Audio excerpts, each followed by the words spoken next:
Muy buenos días a todos, como siempre yo soy Luis Gerardo Jacobo Verduzco. En este video vamos a abordar una temática que tiene relación con la crisis de la modernidad y la ciencia social. Se trata nada más y nada menos que de las aportaciones de Karl Marx, August Comte y Friedrich Nietzsche.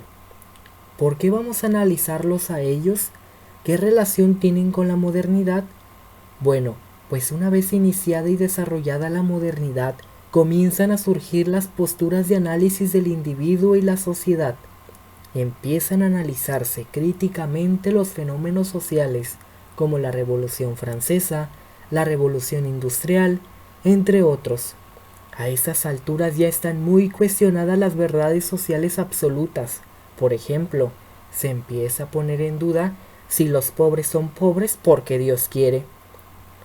Primeramente vamos a conocer la crítica al capitalismo de Karl Marx, quien fue un filósofo, economista y periodista. Aportó mucho a la ciencia sociológica, pero nunca se autoproclamó sociólogo.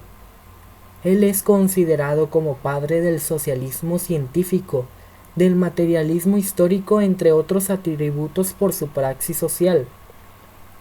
Cuando Marx analiza la realidad social, diferencia al hombre del resto de los seres naturales no por la capacidad del pensamiento, sino por el trabajo, que es una actividad específicamente humana. Por ello, es que Marx pone mucha atención en el trabajo. En el materialismo histórico, él sostiene que existen las relaciones sociales de producción, que forman estructuras económicas en la sociedad y en cada una vamos a encontrar modos de producción diferentes. Por ejemplo, ¿qué relación social existe entre el burgués, que es el patrón, y el asalariado, que es el trabajador? Uno es el dueño de las herramientas de trabajo y de los productos, también llamados mercancías, y otro solo utiliza las herramientas para desempeñar su labor. Uno vende su fuerza de trabajo a cambio de un sueldo y otro se queda con la plusvalía de su trabajo. Y pues bueno, Marx estudia el proceso histórico de los modos de producción. Pudo reconocer el comunismo primitivo, el esclavismo, el feudalismo, el capitalismo, hasta llegar al socialismo.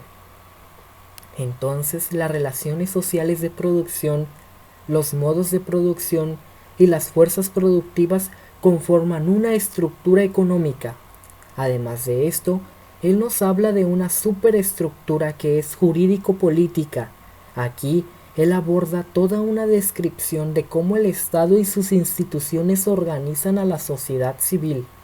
Por otra parte, él nos presenta el factor ideológico en el que se abarca la religión, la cultura y las creencias, las posturas y los mitos, etc.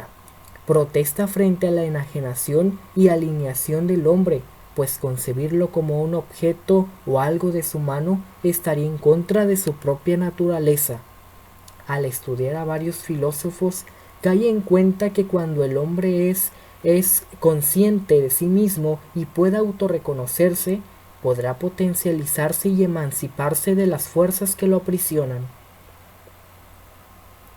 Bien, ahora es turno de conocer a nuestro siguiente autor, que es Auguste Comte, quien es considerado como padre de la sociología al establecerla como disciplina desigual a las ciencias formales y a las ciencias fácticas. Es decir, él sostiene la necesidad de constituir una ciencia dedicada al estudio del hombre en sociedad, y esta nueva ciencia es diferente, por ejemplo, de las matemáticas, de la física, de la biología, etc. Comte es fundador de la corriente positivista, y él es muy conocido por la ley de los 3 estadios o etapas por las que la humanidad ha de trascender. La primera etapa que describe es la teológica, que es donde la sociedad explica los fenómenos naturales y sociales como producto de la intervención divina. Por ejemplo, ¿por qué llueve? Porque Dios quiere. ¿Por qué el rey se adueña de mis tierras? Porque el rey es el elegido de Dios. Si se fijan, todas las explicaciones tienen que ver con alguien que no sabemos dónde está, pero toma todas esas decisiones. Pero esas decisiones no se las dice a todos los hombres, nada más se las dice a un grupo determinado o a un grupo de intermediarios. En el segundo estadio es conocido como metafísico, en el que evolucionan las ideas ficticias a ideas abstractas. Para dar una explicación sobre un fenómeno determinado, se intentan conocer las causas y el por qué ocurre determinada situación. Este estudio o este estadio puede tener matices filosóficos. Por ejemplo, si preguntamos ¿es correcto el aborto?, habrá personas que digan y argumenten que no, y habrá otros que argumenten que sí. Por último, tenemos al estadio positivista, en el que es posible analizar y comprender a través del método científico y un conjunto de leyes universales a la sociedad. Por ejemplo, si buscamos explicar la pobreza en México, lo que vamos a analizar y a dar como producto son datos, cifras, números, estadísticas, etc. Por eso, la sociología en su fundación por Augusto Comte fue considerada como física social. Finalmente tenemos a Nietzsche, que es conocido como uno de los filósofos de la sospecha, porque critica los valores occidentales, por ejemplo, lo que es bueno, malo, lo verdadero, lo falso, lo santo, lo pagano, etc. Él asegura que todos esos valores en realidad son creados por el ser humano. Además, critica al cristianismo pues lo entiende desde una visión en el que el hombre es sometido tras la promesa de un mundo excepcional.